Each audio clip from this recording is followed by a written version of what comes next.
Olá, alunos! Olá, professores! Tudo bem com vocês? Sejam bem-vindos a mais uma aula de Educação Física.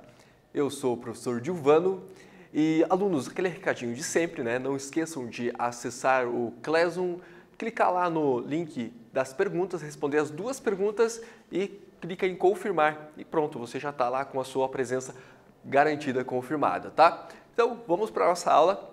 Bem, na aula passada nós falamos sobre os distúrbios alimentares. Então, fazendo uma breve retomada desse conteúdo que a gente falou, que a gente conversou, a gente falou dos distúrbios que são as doenças mentais que causam distúrbios sérios na dieta de umas pessoas, né?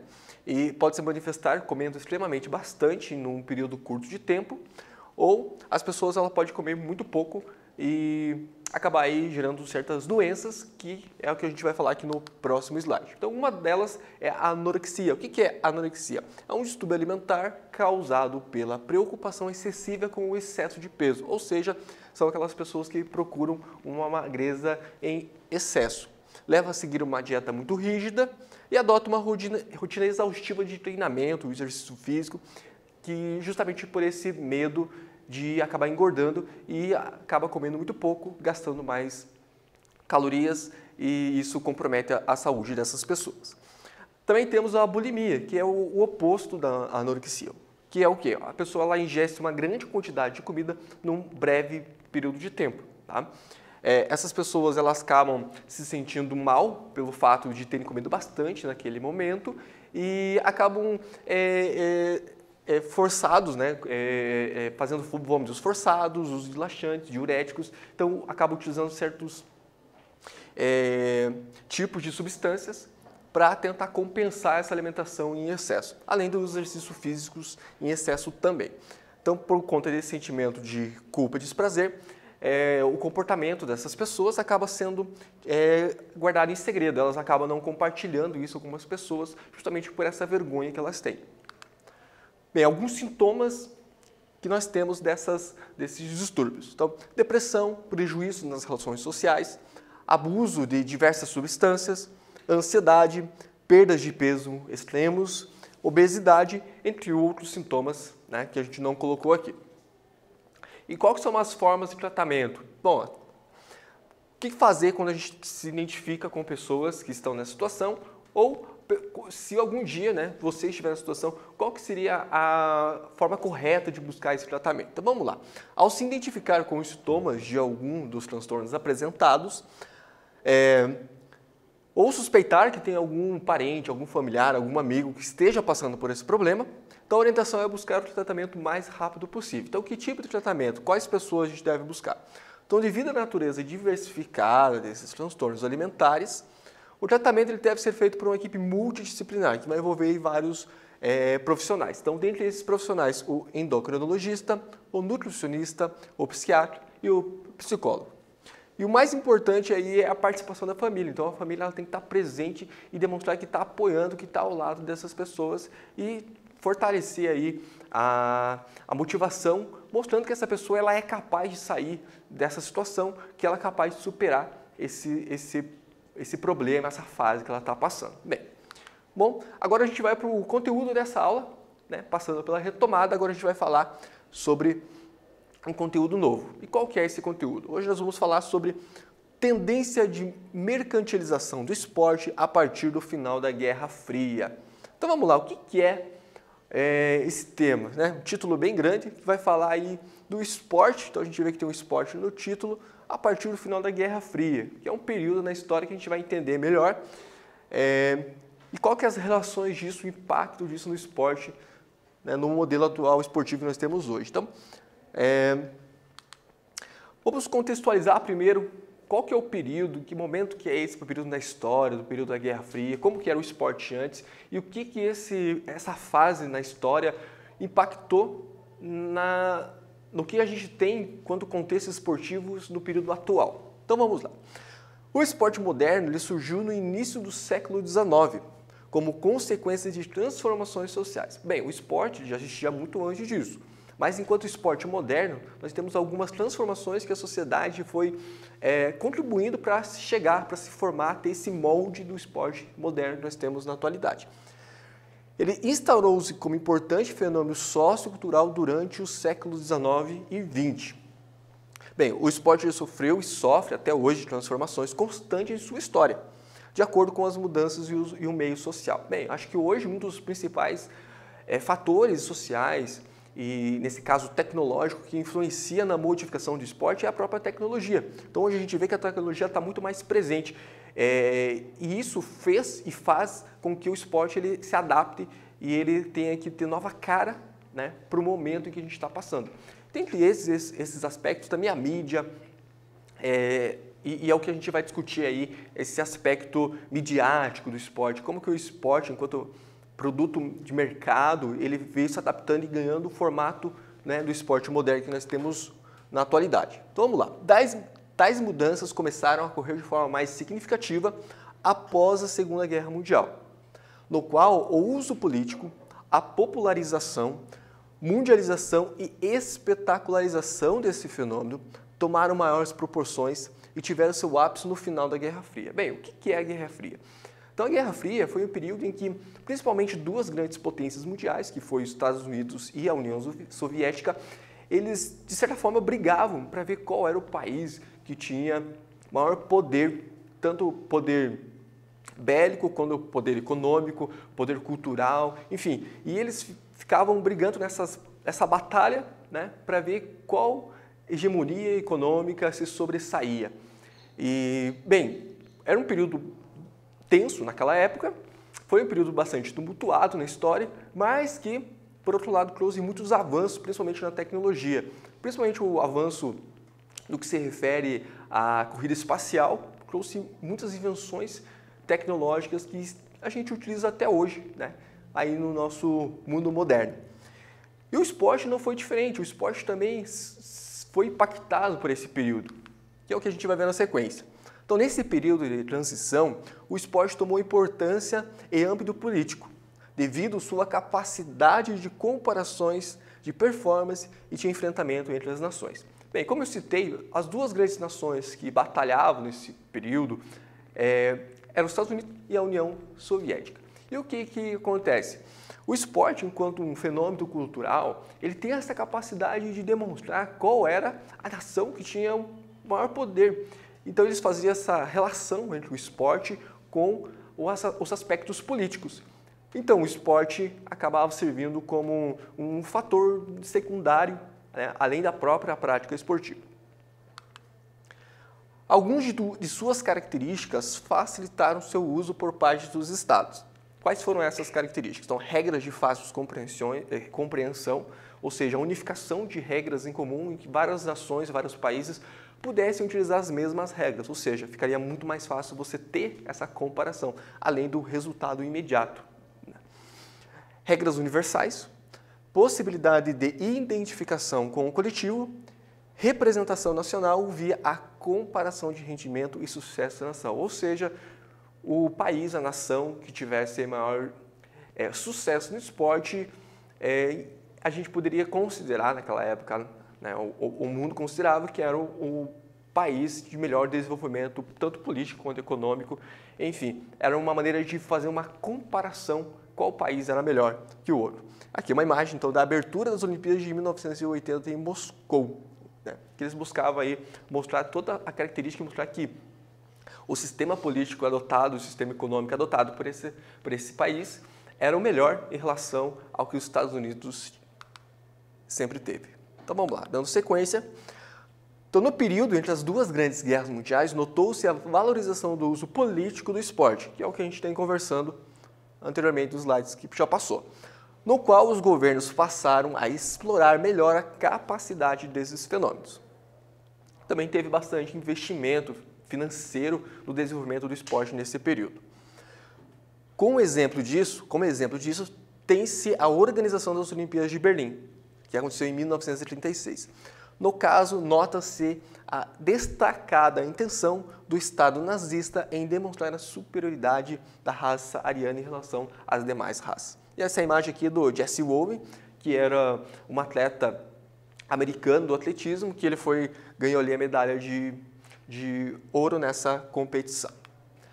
Bom, após a Segunda Guerra Mundial, com a separação das grandes potências mundiais em dois blocos econômicos, o esporte passou a ser uma forma de manifestar superioridade frente aos outros países. Então, ou seja, ganhar medalhas no período da Guerra Fria tornou-se um símbolo não somente de orgulho nacional, mas também de superioridade de um sistema político sobre o outro. Aqui dos Jogos Olímpicos de Los Angeles, Estados Unidos, em 1986, a gente vê ali a importância para os Estados Unidos, que era ficar em primeiro lugar no quadro de medalhas. A gente não vê aqui nesse caso desse ano, dessa edição de 1984, a União Soviética, a Rússia atualmente, no quadro de medalhas justamente por causa do boicote, ou seja, um país boicotava as Olimpíadas quando acontecia no país desse seu arqui-inimigo. Nesse período, o esporte começou a se expandir devido ao aumento dos investimentos na melhorias de alto rendimento e a representatividade exercida por atletas em torneios internacionais. O esporte, então, transforma numa extensão de competição política, militar e econômica. E aqui a gente vai ver que esse impacto acontece até hoje. Esse que é uma unista tabela das medalhas das últimas Olimpíadas que aconteceu. A gente vê que até hoje esses países ainda são tão fortes nas Olimpíadas e utilizam disso como uma representatividade política e econômica. Então, com a entrada da União Soviética nos Jogos Olímpicos em 1964 em Helsinki e com o aumento do financiamento das modalidades olímpicas por parte dos Estados Unidos, o investimento dos estados no esporte aumentou de forma substancial, ou seja, cada vez mais dinheiro, mais investimento para o esporte, principalmente as modalidades olímpicas. Ocorre nesse período o fortalecimento da perspectiva espetacular do esporte, ou seja, o esporte começa a tornar algo de espetáculo, principalmente com o aparecimento da mídia e a transmissão disso para todo o mundo. Bem, chegamos à nossa primeira atividade. Vamos lá, atividade número 1. Então a pergunta é a seguinte. Primeiro temos aqui o enunciado, depois as alternativas. Então vamos lá. Duas potências saíram fortalecidas após o desfecho da Segunda Guerra Mundial, Estados Unidos e União Soviética. Até 1991, quando a União Soviética desintegrou-se, o mundo viveu intensamente o período conhecido como a Guerra Fria. Então agora a gente vai ter algumas afirmativas. Então a afirmativa 1 é: nos Jogos Olímpicos realizados no período da Guerra Fria, Estados Unidos e União Soviética sempre brigaram pela primeira posição no quadro de medalhas. A medalha de ouro representava mais de uma vitória contra o inimigo. Afirmativa 2. Os episódios olímpicos que mais simbolizaram as tensões de Guerra Fria são os boicotes aos Jogos de Moscou em 1980 e o de Los Angeles em 1984. Vamos lá, terceira afirmativa. A ideologia da Guerra Fria estava presente na publicidade, no cinema, nas histórias em quadrinhos, na corrida espacial e pouco representada nos esportes. Bem, então a gente vai agora para nossas perguntas. Vamos lá. Então a pergunta é a seguinte, em relação às afirmativas anteriores. Considerando as afirmativas anteriores, escolha qual é a alternativa correta. Alternativa A. As alternativas 1 e 2 estão corretas. B. As alternativas 1 e 3 estão corretas. Alternativa C. As alternativas 2 e 3 estão corretas. Ou alternativa D. Todas as alternativas estão corretas, tá? Então eu vou deixar um pouquinho aqui no slide anterior para vocês analisarem ele com mais calma, depois eu passo novamente para esse segundo slide para você aí tomar a tua decisão, a tua resposta final, tá? Então um tempinho aí para você refletir.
Muito bem, voltamos e vamos lá. Qual que é a resposta correta?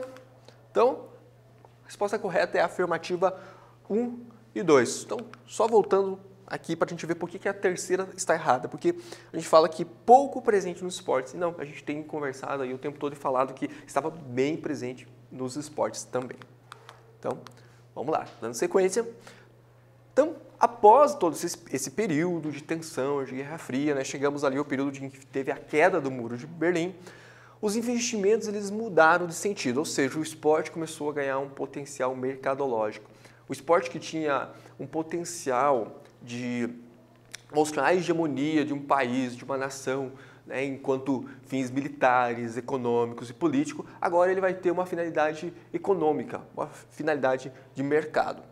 Devido, então, ao aumento das proporções em divulgação e influência cultural das competições esportivas, ou seja, a mídia e principalmente as Olimpíadas, que começaram a ser transmitidas para o mundo todo, começou a ganhar muito mais repercussão mundial, ou seja, começou a chamar a atenção das marcas que pensaram, puxa, por que não anunciar, né, nessas competições, nesses esportes, já que o mundo todo está vendo. Então, com o final da Guerra Fria e o fortalecimento da globalização, ou seja, a comunicação dos países, os países começaram a trocar produtos. O esporte, antes que era pautado principalmente pela disputa política e ideológica, ele rumou o sentido na disputa mercadológica entre marcas e fornecedores, ou seja, o que o esporte era utilizado como briga política e econômica, hoje ele é utilizado, começou a passar a ser mercado entre as empresas aí que fabricavam produtos esportivos principalmente, ou seja, as marcas e fornecedores. Temos aqui duas imagens para entender melhor o que é isso, né? Bom, esse primeiro jogador de futebol que todo mundo creio que conhece, que é o Cristiano Ronaldo, ele comemorando um gol. E quanto não vale, imagine quanto que não vale essa propaganda aqui de uma marca sendo apresentado para o mundo todo que está assistindo a essa partida durante um gol, durante as fotos que vão sair nas manchetes dos jornais, quanto que essa marca estampada no mundo todo não vale, ou seja, é esse valor que o esporte tem no que se refere às marcas, aos produtos, porque tanto investimento, porque as empresas querem investir tanto, justamente porque ele tem uma capacidade de ser vista no mundo todo. Aqui a gente pode perceber que no futebol hoje, aqui uma imagem da Copa do Mundo, em que durante toda a entrevista coletiva após a partida tem ali um banner, né, de fundo estampando algumas marcas que estão patrocinando esse evento. Ou seja, hoje a marca está presente o tempo todo, quase 100% do tempo a gente vê ali alguma marca estampada durante as transmissões, não só do futebol, mas qualquer outra modalidade esportiva aí conhecida. O crescimento da globalização e a hegemonia do mercado capitalista conduzem o esporte a um modelo atual mais unificado de organização, que se faz voltado prioritariamente à comercialização, ou seja, ao mercado de produtos e serviços também. A aproximação das pessoas ao universo esportivo. Como assim? Através da promoção de saúde, valores educacionais, inclusão social e diversão, entre outros. Ou seja, são métodos de serviços e produtos no qual procura se aproximar o consumidor do serviço, do produto, que nesse caso é o esporte. Então o esporte passa a ser objeto voltado ao consumidor, massificação e democratização do esporte. Ou seja, o esporte não é mais produto somente voltado a atletas profissionais, mas para todo o público. Então, um exemplo disso são as corridas de rua. Hoje, qualquer pessoa pode se inscrever e participar de um evento desse. O esporte que se tem origem nos jogos produzidos pelo povo, no lazer voluntário, retorna ao povo como espetáculo para consumo. O crescimento dos espectadores e consumidores no mercado de bens, serviços e entretenimento. Então, o consumidor de artigos esportivos, ele não consome somente roupas, produtos, né, mas também os signos, os valores, né, que estão embutidos na compra desse produto. Como assim? Vou dar um exemplo aqui. São os universos no qual estão ligados, né, o esporte, né, no que se refere aos produtos e serviços que ele oferece. Então a gente tem como primeiro exemplo aqui, ó, o atleta. O atleta aqui é o atleta astro, que é aquele atleta que ele, além de ser um atleta de uma modalidade esportiva, ele acaba sendo figura pública, conhecida no mundo todo, e muitas vezes um garoto propaganda de uma marca, de um produto ou de algum serviço. Temos o atleta produto, que é o próprio atleta que é comercializado como se fosse um produto entre várias equipes ou entre um time para outro time. Temos o esportista consumidor, que é aquela pessoa que pratica o esporte e, além disso, consome, por exemplo, a compra de produtos tecnológicos, um tênis, uma roupa, para a realização dessa modalidade. Temos o esportista praticante, que é aquele que basicamente pratica o esporte, mas de alguma maneira ele está relacionado com o mercado que envolve todo aquele universo. E temos o esportista sedentário, ou seja, é aquela pessoa que não necessariamente pratica o esporte, ou muitas vezes talvez não pratique nenhuma modalidade esportiva, mas ele acompanha, ele consome os produtos e serviços de alguma maneira. Desde assistindo a uma partida de futebol ou algum outro esporte, ele está consumindo os produtos que estão ali sendo comercializados. Bem, vamos lá à nossa segunda pergunta, nosso segundo quiz de hoje. Então vamos lá, atento para o nosso enunciado e as afirmativas. O início do marketing esportivo se deu no pós-Segunda Guerra Mundial, começando a produção de estudos com o objetivo de entender o consumidor. Então, a afirmativa A fala o seguinte: quando falamos em marketing esportivo, logo remetemos aos patrocínios e aos atletas, porém, trata-se de uma área muito mais complexa que abrange todo o processo de planejar e executar a concepção. Afirmativa 2. Para que o marketing esportivo possa continuar evoluindo, é necessário que haja um mercado consumidor. Atualmente, temos uma vertente desse mercado, quem consome e pratica o esporte, os atletas. E a terceira afirmativa é o aumento no consumo esportivo é uma das práticas de lazer mais difundidas na sociedade moderna, atingindo pessoas de diversas idades e alcançando a empatia do consumidor. Então vamos para nossas alternativas. Então, considerando as afirmativas anteriores, escolha a alternativa correta. Então, A. Alternativas 1 e 2 estão corretas. B. Alternativas 1 e 3 estão corretas. C. Alternativas 2 e 3 estão corretas. Ou D. Todas as alternativas estão corretas. E, novamente, eu vou voltar no slide anterior para você ler com mais calma, escolher quais estão corretas e depois a gente volta para ver qual a resposta, correta para essa pergunta, tá?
Muito bem, estamos de volta e para a nossa resposta correta, alternativa B, 1 e 3 estão corretos. E por que a 2 não está certa? Então, quem está dizendo a 2 é o seguinte: para que o marketing esportivo possa continuar evoluindo, é necessário que haja um mercado consumidor e atualmente temos uma vertente desse mercado, quem consome e pratica o esporte, os atletas. Mas não é verdade. Temos as pessoas também que não praticam o esporte, mas também consomem, certo? Então, por isso que a alternativa B é a alternativa correta. Bem, gente, chegamos ao final dessa aula. Espero que vocês tenham gostado do tema, espero que vocês tenham gostado de participar desse momento. Na aula seguinte, a gente dá continuidade a esse tema, se aprofundando um pouquinho mais. E até a próxima, gente. Tchau, tchau para vocês. Até a próxima aula. Tchau, tchau.